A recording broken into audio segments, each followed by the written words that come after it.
Podem sentar, por gentileza. Louvado seja o Senhor, graças a Deus. Queridos irmãos, para quem eu não consegui falar ainda este ano, feliz ano novo para você.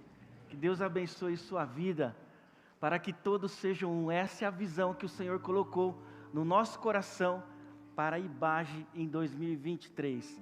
Vocês sabem que algumas literaturas de teologia, elas nos apresentam uma expressão que nós conhecemos como mandamentos recíprocos.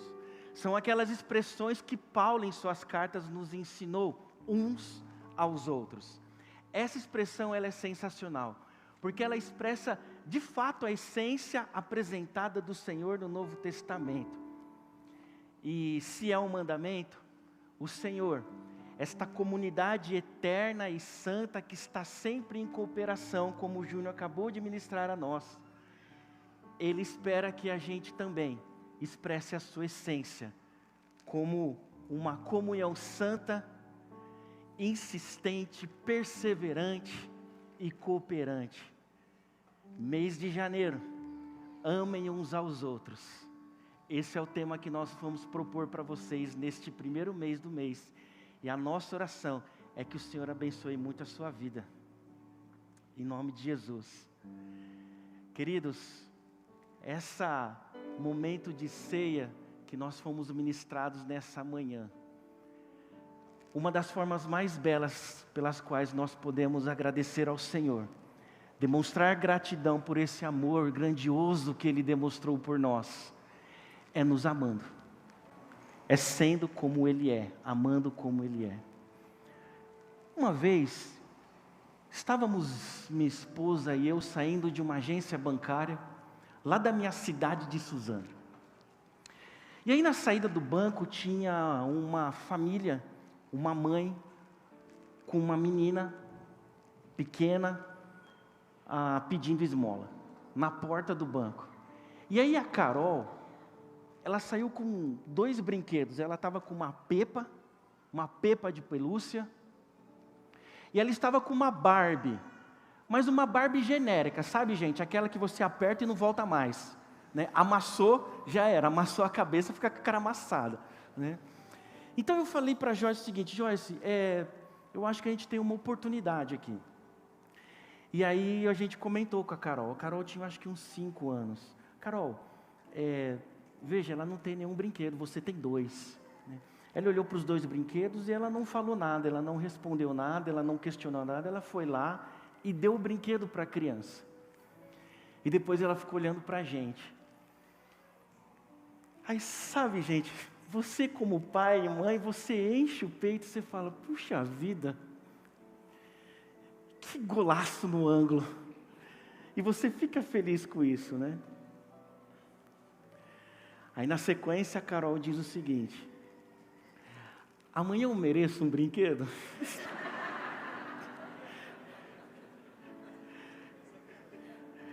Aí estávamos nós aqui também, já em São José dos Campos, ali naquele cruzamento, no final da Via Oeste, e sempre tem pedintes ali, né? E aí teve um dia que o menino pediu algo, e ele estava vendendo paçocas, e eu neguei, dei uma resposta negativa a ele. E aí eu disse que nós não tínhamos moedas, e tinha moeda no console. Mas gente, essa menina foi tomada de uma indignação, ela tirou o cinto, ele olhou para o console, olhou para a minha cara e disse: papai, tem moeda, tinha moeda. Aí eu reconsiderei, e eu fiquei pensando, puxa vida, essas crianças estão de olho em nós, gente, elas estão de olho em nós, e elas vão aprender a amar uns aos outros se nós vivermos isso na plenitude, na expectativa que Deus tem de nós, amém, queridos? Nós nos indignamos com o que está errado, com o que está ruim, e nós fazemos isso amando uns aos outros, pois amar é uma decisão, e não apenas um sentimento. Eu quero convidar você a ler um texto hoje, que é sensacional, Lucas capítulo 10, a partir do verso 25, uma das histórias mais incríveis contadas pelo Senhor Jesus. E a história do bom samaritano, ela é tão emblemática, gente, que ela se tornou um referencial de bondade. Então, outras religiões têm a história do bom samaritano como um referencial de amor e de bondade. Então, essa história, ela vai começar, e preste atenção, que essa história tão famosa do bom samaritano, Jesus vai contar ela a partir de uma pergunta errada, a partir de uma pergunta equivocada. Então veja, lá no verso 25, um perito da lei, um mestre da lei, alguém que conhecia a lei como ninguém, ele vai questionar Jesus: mestre, como que posso herdar a vida eterna? E Jesus, ele vai responder: olha, você é mestre, você é perito da lei, você conhece a lei de Moisés, como você a interpreta? Como você a lê? E aí o perito da lei, conhecedor da lei, ele vai citar Deuteronômio 6 e Levítico 19. Ame a Deus de toda a sua força, de todo o seu coração, de toda a sua alma, de toda a sua mente, e ame ao próximo como a si mesmo. E aí Jesus vai novamente responder ele: muito bem, a sua resposta está correta, vai e faça isso, e você viverá. O cenário é esse, o contexto é esse, porque esse homem, ele vai tentar justificar a sua resposta, e aí nós vamos entrar no texto propriamente dito a partir do 29, que diz assim: o homem, porém, querendo justificar suas ações, perguntou a Jesus: e quem é o meu próximo? Jesus respondeu com uma história. Certo homem descia de Jerusalém a Jericó. Quando foi atacado por bandidos, eles lhes tiraram as roupas, o espancaram e o deixaram quase morto à beira da estrada. Por acaso, descia por ali um sacerdote. Quando viu o homem caído, atravessou para o outro lado da estrada. Um levita fazia o mesmo caminho e viu o homem caído, mas também atravessou e passou longe. Então veio um samaritano, e ao ver o homem, teve compaixão dele, foi até ele, tratou dos seus ferimentos com azeite e vinho, e os enfaixou. Depois colocou o homem sobre o seu jumento, e levou a uma hospedaria, onde cuidou dele. No dia seguinte, deu 2 moedas de prata ao dono da hospedaria, e disse: cuide deste homem, se precisar gastar a mais com ele, eu lhe pagarei a diferença quando eu voltar. Verso 36, a história acabou, Jesus volta para o diálogo. Qual desses 3 você diria que foi o próximo do homem atacado pelos bandidos? Perguntou Jesus. O especialista da lei respondeu: aquele que teve misericórdia dele. Então Jesus disse: vá e faça o mesmo. Amém. Feche seus olhos. Obrigado, Senhor, por essa palavra. Obrigado pela Tua palavra estar aqui diante de nós. Essa palavra poderosa e transformadora. Ó Deus, que o Teu Espírito Santo, que já está ministrando aos nossos corações, continue a falar conosco. E eu não fale absolutamente nada. Em nome de Jesus. Amém. Amém, queridos. Esse é o texto. Essa é a preciosidade. Queridos, vocês já pararam para pensar quantas decisões vocês tomam ao longo do dia de vocês? Do primeiro instante que você abre os seus olhos, até o final do dia, quando você se retira para descansar. Uma universidade, a Cornell University, ela fez essa pesquisa e esse trabalho ao longo de muito tempo. E eles chegaram a uma conclusão, que nós tomamos cerca de 35 mil decisões ao longo do dia. Você já parou para pensar no que é isso? Desde as sinapses, dos impulsos neurológicos, até as grandes decisões tomadas e concretizadas ao longo do seu dia. 35 mil decisões. Então, se eu estou olhando aqui para o Mateus, e num instante eu decido olhar aqui para o pastor Gilberto, milhares de neurônios, muitas ações ocorreram para eu tomar essa decisão. 35 mil decisões ao longo do dia. Pastor Marcos e eu, conversando ao longo da semana sobre este sermão, nós pensamos, se um dia seria possível avaliarmos quantas dessas 35 mil decisões nós podemos tomar em direção ao outro, interagindo com o outro. Quantas dessas 35 mil decisões nós tomamos para abençoar e em direção a outras pessoas, além de nós. E isso nos faz pensar sobre essa capacidade que nós temos de tomar a decisão. Uma vez amados por Deus, nós tomamos e podemos tomar a decisão de amar o Senhor ou não. Pois, como diz a frase, o amor não é apenas uma celebração de ser amado, porque nós somos amados, amém?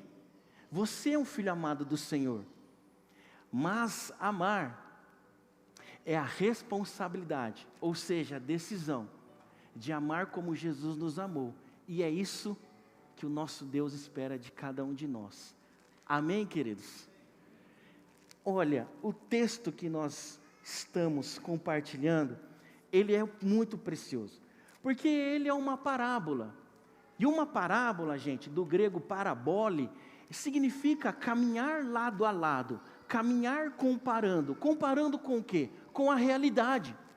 Então, o que é uma parábola, gente? Que era um método, ensino muito popular de Jesus. A parábola, gente, eram historinhas. Historinhas criativamente contadas pelo Senhor Jesus, mas que corriam em paralelo com a realidade do seu contexto. Então essas historinhas que Jesus inventava para ensinar, elas eram carregadas de elementos reais e presentes na sua realidade, no seu contexto. Então nessas historinhas, Jesus abordava dilemas éticos, dilemas étnicos. Jesus compartilhava pessoas e suas atribuições, pessoas reais, que conviviam com eles. A cultura estava explícita. A geografia do lugar estava explícita nas suas histórias. Por exemplo, nessa cena que nós acabamos de ler, que Jesus criou, ele cita um lugar real, uma estrada de Jerusalém para Jericó. E a nível cultura inútil, tá, irmãos? Cultura inútil. Eu não sei se vocês sabem, mas Jericó, a região de Jericó, é a cidade mais baixa do planeta Terra com relação ao nível do mar. Então era uma ladeirinha boa para se descer. E se os elementos são reais, todos sabem o que significava a estrada de Jerusalém para Jericó. Era uma estrada perigosa, onde assaltos, violência e agressão ocorriam constantemente. Então, quando Jesus usa esses elementos para contar esta parábola, o ensino ganha cor, ganha carne, ganha vida, porque todos sabiam o que era um sacerdote, o que era um levita, o que era e o que representava um samaritano. Todos conheciam a fama da estrada de Jerusalém a Jericó. Agora, o que é mais curioso na parábola do bom samaritano? É que essa historinha que Jesus conta para aplicar um ensino profundo, que os elementos reais, ele tem origem, tem motivação numa pergunta errada deste perito da lei. Qual é a pergunta errada, gente? Verso 29.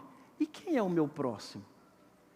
O texto vai dizer que ele estava tentando justificar as suas ações, porque provavelmente o perito da lei conhecia a lei, citava a lei, ensinava a lei, mas não a praticava, mas não vivia, não encarnava esse ensino. Então, a sua pergunta equivocada é que vai dar origem a essa história. Sabe por quê, meus irmãos, irmãs, queridos e queridas? É que o especialista da lei, ele quer saber quem. Pois só sabendo quem é quem ele vai decidir se ele vai amar ou não. Percebem?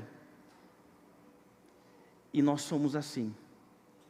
Nós queremos saber quem a gente vai ajudar. Nós queremos saber quem é, para decidirmos se vamos amar ou não. Amém, gente? Em primeiro lugar, eu queria dizer que ao tomar esta decisão de amar, nós precisamos entender que decidir amar não define quem será merecedor. Não define. Verso 29, após ele fazer essa pergunta equivocada, e quem é o meu próximo? Jesus vai responder com uma história. Certo homem descia de Jerusalém para Jericó. Certo homem. Esse homem que Jesus cita, ele não tem um nome. Diferente dos outros personagens, que todos têm atribuições, pelo menos, algum elemento que pode identificá-los, este homem não tem. Este homem nós não sabemos nada, absolutamente nada sobre ele. Ele não tem nome, ele não tem uma identificação, ele não tem nenhuma atribuição para que a gente tenha noção de quem que era esse homem que foi violentado, que foi roubado, que foi agredido. Nós não sabemos absolutamente nada.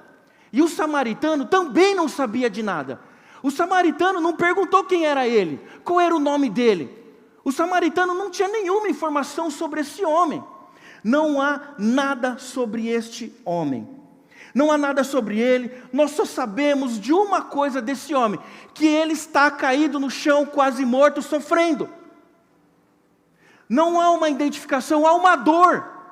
Não há um nome, há um sofrimento. Não há uma identificação, há uma agressão. Um homem que está padecendo e quase morto. Então o samaritano também não sabia dessas coisas. Ele também não tinha essas informações. Mas ele decide parar e ajudar esse homem. Decidir amar as pessoas tem dessas. Decidir amar as pessoas não nos coloca na condição de escolher quem nós vamos amar e decidir quem merece, quem é merecedor deste amor. Isso não está nas nossas mãos. Isso não compete a nós. Nós não temos esse poder. Nós só temos o poder de manifestar o amor que Deus já derramou sobre cada um de nós. Como? Amando. Amando. Por isso, muitas vezes, nós usamos aquela expressão popular: é só Jesus. Talvez seja só Jesus mesmo, gente. E a gente tem muito que aprender ainda. Agora, o que é curioso, como o pastor Marcos bem nos ensinou na semana passada, a referência do amor mudou. Porque quando nós pensamos amar o próximo como a si mesmo, nós nos colocamos numa categoria de amor que nós esperamos receber, que aquele outro, essa pessoa vai receber o mesmo tratamento, o mesmo amor que eu. Então João capítulo 13, Jesus vai dizer: um novo mandamento vos dou, amai-vos uns aos outros como eu Jesus, vos amou. Então isso se torna um imperativo para nós. Nós precisamos amar. E a minha oração nesta manhã é que você decida amar. E não decida quem é merecedor deste amor. Porque o amor tem dessas. Nós amamos, mas o amor nem sempre é para aqueles que nós julgamos merecer. É amor. Amor de Deus. É muito maior do que eu e você. Amém, queridos? Então a pergunta não se encaixa. A pergunta está errada. Quem é o meu próximo? A pergunta correta para nós nesta manhã é se nós estamos sendo bons próximos. Essa é a pergunta correta. Agora eu preciso dizer algo para vocês, queridos irmãos. Uns anos atrás, chegou no Brasil uma teologia que ficou popularmente conhecida como hipergraça. E aí nessa teologia, gente, é o amor de Deus acima de todas as coisas. Então está tudo certo. Viva a vida do jeito que você quiser. Sabe aquele amor de Deus sem cruz? Aquele amor de Deus sem luta? Aquele amor de Deus sem responsabilidade? Sim, gente, isso aconteceu. Só que, irmãos, eu preciso falar uma coisa para vocês, e preste muita atenção nisso. Pelos equívocos e exageros de alguns líderes religiosos, não se irrite com o amor de Deus. Não se irrite com o amor de Deus, porque Ele ama. E por Ele amar, Ele transforma vidas. Ele transforma histórias. e Ele se alegra muito. O Pai é glorificado nos céus quando nós decidimos amar. Amém, queridos? Então não se irrite com o amor de Deus, porque Ele ama de verdade. Ele ama. Segundo lugar, quando nós decidimos amar, e decidir amar é superar a nossa falsa religiosidade. Verso 31 e verso 32 vai dizer o seguinte: por acaso descia ali um sacerdote, quando viu o homem caído, atravessou para o outro lado da estrada. Um levita fazia o mesmo caminho, e viu o homem caído, mas também atravessou e passou longe. Veja, se é uma história criada, os personagens, eles saltam aos nossos olhos. Assim como um homem que nós não sabemos absolutamente nada sobre ele, que está caído na estrada, morto, quase morto. E mesmo essa personagem nos ensina algo, os outros personagens também vão nos ensinar. Então Jesus, para tornar esse ensino mais profundo, ele começa a dar identificações aos personagens. Então agora aparece uma pessoa que nós não sabemos o nome, mas nós sabemos que era um sacerdote. Uma terceira pessoa também não temos o nome, mas sabemos que tinha uma atribuição, é um levita. Eram as figuras religiosas populares da época. Então veja, o sacerdote, gente, qual era o papel do sacerdote? Então o sacerdote, que era o mediador entre Deus e os homens, era o homem que preparava os sacrifícios, era o homem que legislava sobre o povo, era o homem que dizia quem está perdoado, quem não está, quem faz parte do arraial, quem não faz. Quando as pessoas pensavam em Deus, pensavam no sacerdote. Eu preciso falar com Deus, eu preciso do seu perdão, eu preciso ser amado por Deus, vou falar com o sacerdote. O sacerdote fazia essa mediação. Então o sacerdote, o grande mediador entre os homens e Deus, ele passa e vê aquele quase morto. Eu não sei se ele está morto, se ele estiver morto eu colocar a mão dele, eu se torno impuro. Então eu vou passar longe, então eu não vou chegar perto dele. Afinal de contas eu sou o sacerdote, eu sou o mediador entre Deus e os homens. Esse trabalho aqui não é digno da minha posição, não é digno das minhas tarefas, da minha atribuição, não é digno de mim tocar em alguém que eu nem sei se está morto. Então o mediador entre Deus e os homens passa pelo outro lado da estrada. Aí vem o levita. O levita é o auxiliar deste sacerdote. Aliás, o levita não é só o que toca, tá, gente?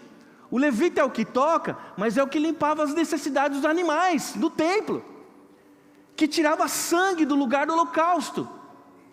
O levita era o que prestava o serviço religioso, o que cuidava da administração do templo. Então, veja, este homem era ocupado, ele tinha sua agenda, ele tinha os seus afazeres, ele tinha que cuidar do templo, ele tinha que deixar tudo preparadinho, arrumadinho. As coisas para ele eram mais importantes do que qualquer coisa que ele possa experimentar na sua vida. As coisas precisam estar no devido lugar. Este aqui, quase morto, pode esperar, porque eu tenho pressa, porque a minha agenda não permite. E nós incorremos nesse erro, gente, muito. Nós achamos que alguns envios de Deus não são dignos de nós mesmos. Eu fazer isso? Ajudar esse ou alguém? Olha os diplomas que eu tenho na minha parede. Isso é serviço para outro, não é para mim. Decidir amar é para outros, para mim não. Eu tenho muitas coisas para fazer. Eu tenho minha agenda, eu tenho o meu tempo, eu tenho meus afazeres, eu tenho as minhas coisas para cuidar e deixar tudo arrumadinho. Pessoas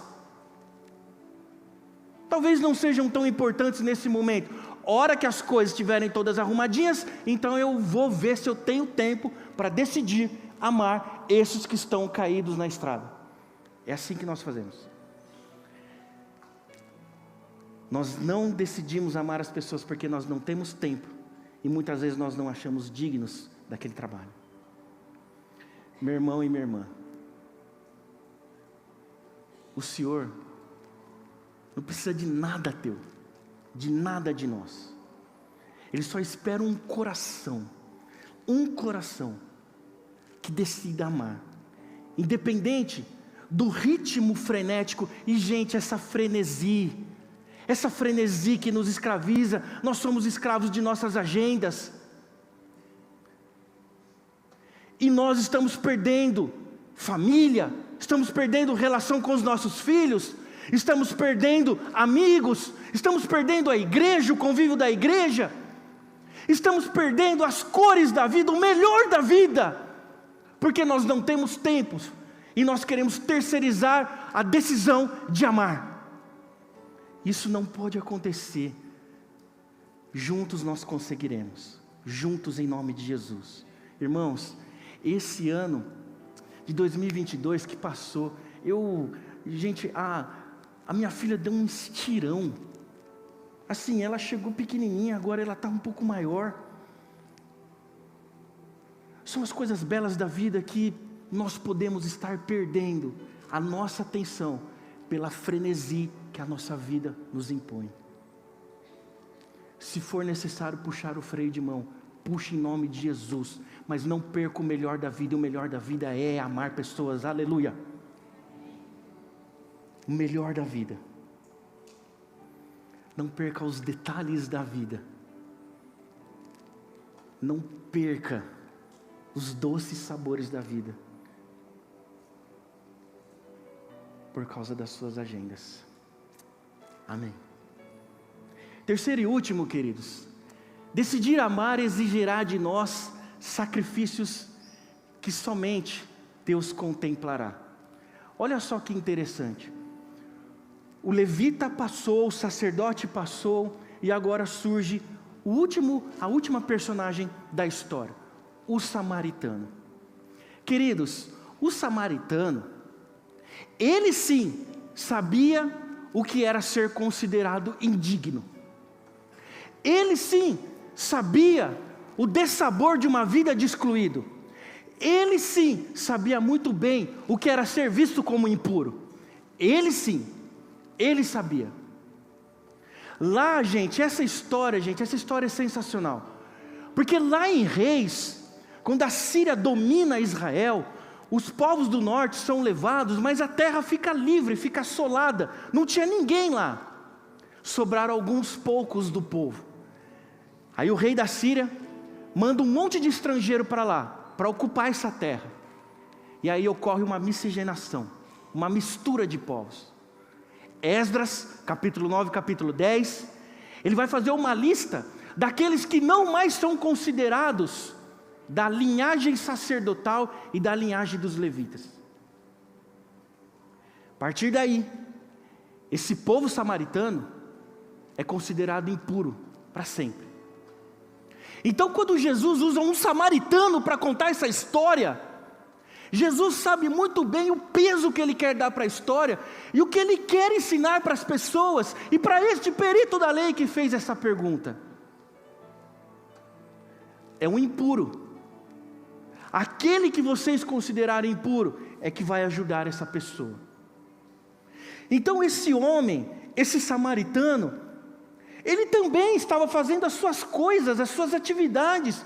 Ele estava saindo de um lugar, indo para um outro. Ele estava carregando recursos. Ele estava fazendo as suas coisas, cumprindo as suas responsabilidades. Mas o texto diz que ele para movido por compaixão. Compaixão.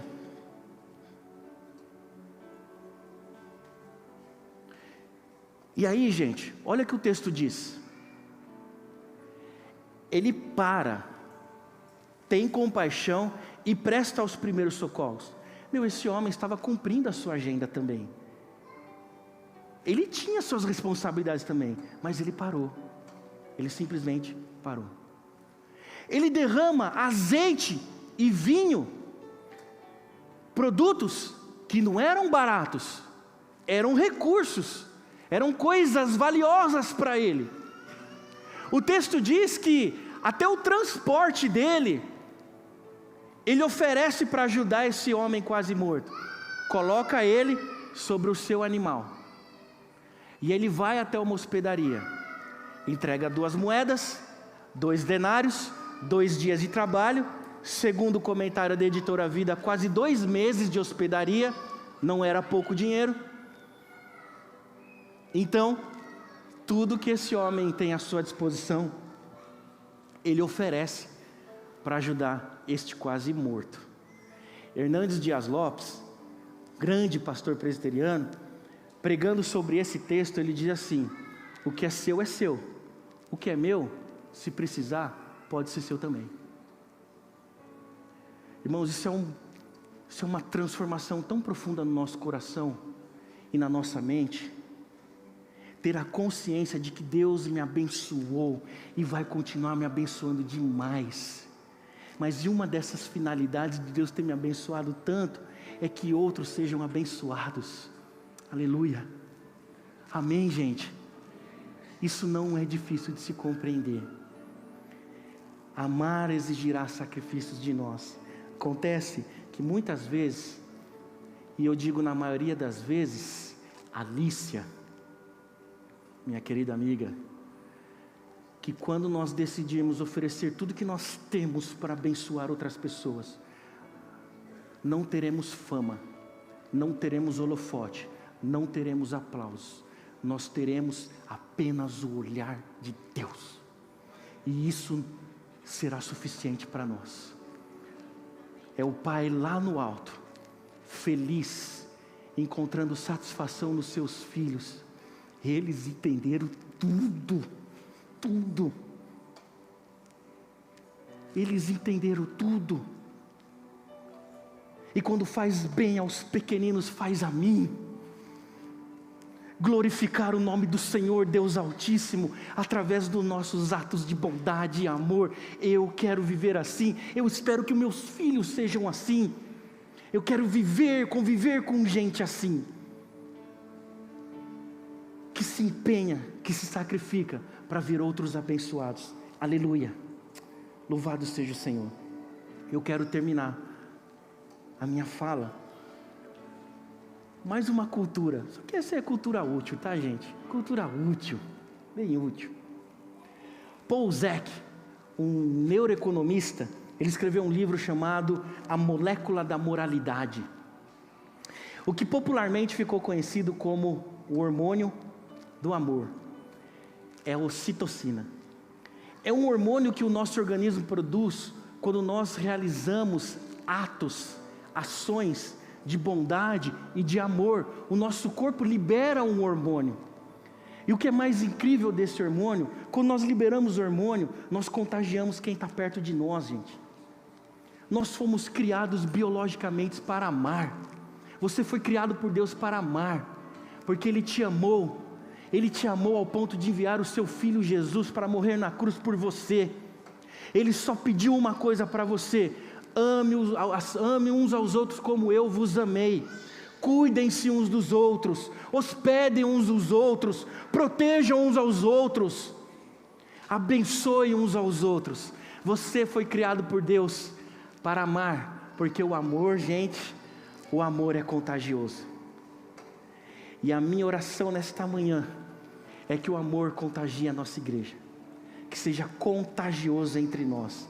Sexta-feira, agora, dia 13 pela manhã, a juventude vai ao banco de sangue doar sangue. E assim começa, cuidando de crianças, e assim começa. Que a IBAGE seja um grande núcleo contagioso de amor. Amém. Nós vamos cantar o Amigo de Deus. Fique em pé no seu lugar. Meu querido, minha querida, amar como o Senhor nos amou. Ele se permitiu ser chamado de amigo. Deus que te criou para amar, Ele diz para você: eu vos chamo de amigo. Você é meu amigo, eu me relaciono com você, porque eu já te amei desde a eternidade. Vai e faça o mesmo. ame como eu os amei. Seja contagioso o seu amor e suas práticas de bondade.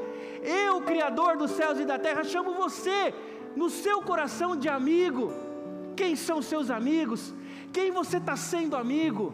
Seja amigo, porque Deus é de você. Vamos contagiar em amor, em compaixão. Vamos louvar ao Senhor.